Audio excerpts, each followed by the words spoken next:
नमस्कार शेतकरी बांधवांनो. शेती ज्ञानसागर या आपल्या चॅनलमध्ये मी तुमचं मनापासून स्वागत करतो. आपलं हे चॅनल खास तुमच्यासाठी आहे. शेतीबद्दलची आणि सरकारी योजनांबद्दलची सगळी माहिती एकदम सोप्या आणि आपल्या भाषेत तुमच्यापर्यंत पोहोचवण्यासाठी. आणि आज आपण अशाच एका खूप महत्त्वाच्या विषयावर बोलणार आहोत, जो थेट आपल्या घरातल्या प्रत्येकाच्या 2 वेळच्या जेवणाशी जोडलेला आहे. हो, तुम्ही अगदी बरोबर ऐकलं. सरकारनं रेशन कार्डसाठी काही नवीन नियम आणले आहेत आणि जर आपण या नियमांचं पालन केलं नाही तर आपल्या रेशन दुकानातून जे धान्य मिळतं, गहू, तांदूळ, ते बंद होऊ शकतं. ही गोष्ट अजिबात साधी नाहीये, कारण आपल्यासारख्या अनेक शेतकरी कुटुंबांचा यावर खूप मोठा आधार असतो. म्हणूनच आज आपण या बदलांबद्दल सगळं काही सविस्तरपणे जाणून घेणार आहोत. मग आता साहजिकच प्रश्न पडतो की आपलं रेशन वाचवण्यासाठी, ते सुरक्षित ठेवण्यासाठी नेमकं करायचे तरी काय? पण अजिबात काळजी करू नका. आजच्या ह्या भागात आपण याच प्रश्नाचं उत्तर शोधणार आहोत. मी तुम्हाला प्रत्येक गोष्ट, प्रत्येक नियम एकदम टप्प्याटप्प्याने आणि सोप्या भाषेत समजावून सांगेन, म्हणजे कोणताही गोंधळ होणार नाही. चला तर मग सुरुवात करूया. सगळ्यात आधी हे नियम का बदलले जात आहेत हे समजून घेऊया. सरकारचा हेतू चांगला आहे. त्यांना असं वाटतं की सरकारी मदत फक्त खऱ्या आणि गरजू कुटुंबांपर्यंतच पोचायला हवीये. अनेकदा काय होतं, ज्यांची परिस्थिती चांगली आहे, ज्यांना गरज नाहीये, असे लोकही या योजनेचा फायदा घेतात आणि त्यामुळे जे खरंच गरजू आहेत त्यांच्यावर अन्याय होतो. हेच थांबवण्यासाठी आणि जे लोक पात्र नाहीत त्यांना यादीतून बाहेर काढण्यासाठी सरकारने हे नवीन नियम लागू केले आहेत. आता हे जे नवीन नियम आहेत ना, ते ऐकायला थोडे अवघड वाटू शकतात, पण घाबरू नका. आपण त्यांना सोपं करणार आहोत. आपण या सगळ्या नियमांना 3 सोप्या भागांमध्ये वाटून समजून घेऊया. पहिला भाग आहे तुमची मालमत्ता, दुसरा आहे तुमचं उत्पन्न म्हणजे कमाई, आणि तिसरा आहे तुमचे कागदपत्रीय नियम. चला एक एक करून सगळे नियम पाहू. चला तर मग पाहूया आपला पहिला भाग. तो म्हणजे तुमच्या मालमत्तेबद्दलचे नियम. म्हणजे तुमच्याकडे काय काय आहे यावरून तुमचं रेशन ठरू शकतं. कसं ते पाहूया. पहिला आणि महत्त्वाचा नियम आहे जमिनीबद्दल. जर तुमच्या संपूर्ण कुटुंबाच्या नावावर मिळून 2.5 एकरापेक्षा जास्त शेतजमीन असेल तर सरकार तुम्हाला गरजू मानणार नाही आणि अशावेळी तुमचं रेशन बंद होऊ शकतं. आणि हो, हे लक्षात ठेवा, ही जमीन कुटुंबातल्या कोणाच्याही नावावर असली तरी ती सगळी एकत्रच मोजली जाणार आहे. आता दुसरा नियम बघूया. तो आहे तुमच्या वाहनांबद्दलचा. जर तुमच्या घरात कार किंवा जीप यासारखं कोणतंही 4 चाकी वाहन असेल तर तुम्ही या योजनेसाठी अपात्र ठरू शकता. आणि फक्त कारच नाही, तर आपल्या शेतीसाठी लागणारा ट्रॅक्टर किंवा हार्वेस्टरसारखं मोठं यंत्र जरी तुमच्याकडे असेल तरीही नियम तोच लागू होतो. धान्य बंद होऊ शकतं. ठीक आहे, म्हणजे जमीन आणि गाडी नसली म्हणजे झालं का? तर नाही. आता आपण दुसऱ्या भागाकडे वळूया, जो आहे तुमच्या कमाईबद्दल, म्हणजे तुमच्या कुटुंबाच्या एकूण उत्पन्नाबद्दल. तुमची मालमत्ता कमी असली पण जर तुमची वर्षाची कमाई जास्त असेल तरीही तुम्ही अपात्र ठरू शकता. बघूया यात काय नियम आहेत ते. सरकारनं प्रत्येक कुटुंबासाठी 1 वर्षाच्या कमाईची एक मर्यादा ठरवून दिली आहे. जर तुमचं वार्षिक उत्पन्न म्हणजे वर्षाची कमाई त्या मर्यादेपेक्षा जास्त असेल तर तुमचं रेशन कार्ड रद्द होऊ शकतं.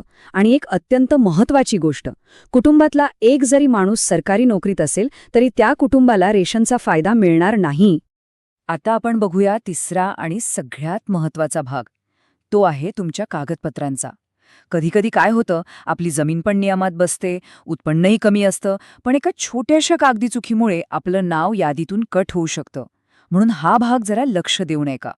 तुम्ही सगळ्यांनी KYC हा शब्द बँकेत किंवा कुठेतरी ऐकलाच असेल. KYC म्हणजे काय? तर सरकारला तुमची ओळख तपासायची असते. जसं शाळेत गुरुजी हजेरी घेतात, नाव पुकारल्यावर हजर आहे म्हणावं लागतं, तसंच काहीचं हे आहे. सरकार तुमचं नाव पुकारतंय आणि तुम्हाला कागदपत्रांच्या रूपाने हजर आहे म्हणायचंय. म्हणजे काय? तर तुमचा आधार कार्ड रेशन कार्डला जोडलेलं आहे का? तुमचा मोबाईल नंबर बरोबर दिलेला आहे का? हे जर नसेल तर तुमची KYC अपूर्ण समजली जाईल आणि धान्य मिळणं थांबू शकतं. KYC तर झालीच, पण अजून काही गोष्टी आहेत. जसं की एकाच घरात 2-2 रेशन कार्ड चालणार नाहीत, किंवा समजा तुमचं नाव 2 गावांच्या यादीत असेल तेही चालणार नाही. असं काही सापडलं की नाव थेट रद्द होणार. आणि ही गोष्ट लक्षात ठेवा, जर तुम्ही सलग काही महिने रेशन उचललंच नाही तर सरकारला काय वाटणार की यांना धान्याची गरज नाहीये आणि मग ते तुमचं नाव यादीतून कमी करू शकतात.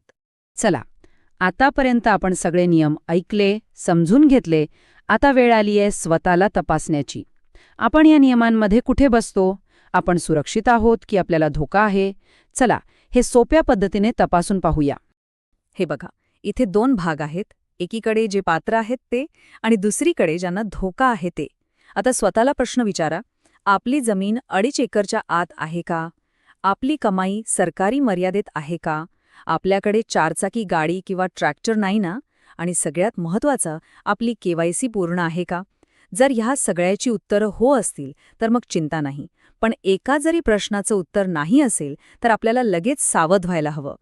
बरं, आता समजा की आपल्याला धोका आहे असं वाटलं तर घाबरायचं का? अजिबात नाही.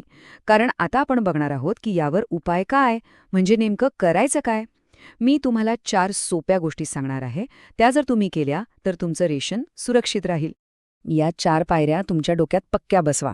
पहिली पायरी, तुमच्या रेशन दुकानात जा आणि तुमची KYC पूर्ण आहे का ते तपासा. आधार आणि मोबाईल नंबर जोडून घ्या. दुसरी, तुमचं नाव फक्त एकाच रेशन कार्डवर आणि एकाच गावात आहे ना याची खात्री करा. तिसरी, प्रत्येक महिन्याचं धान्य वेळेवर उचला, त्यात चूक करू नका. आणि चौथी, तुमची मालमत्ता आणि कमाईची माहिती खरी आणि नियमाप्रमाणेच दिलेली आहे हे तपासा. बघा, किती सोपं आहे.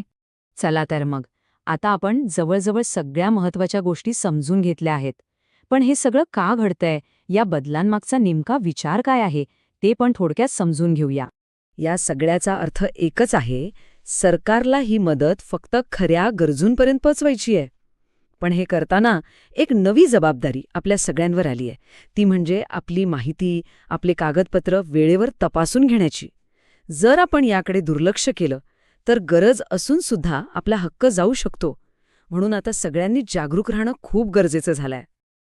आणि जाता जाता एक प्रश्न तुमच्यासाठी, की असे नियम बनवताना जे खरंच गरजू आहेत त्यांना मदत मिळावी, पण जे थोडेफार नियमात बसत नाहीत पण गरजू आहेत, त्यांच्यावर अन्याय होऊ नये यासाठी काय करता येईल, यावर नक्की विचार करा.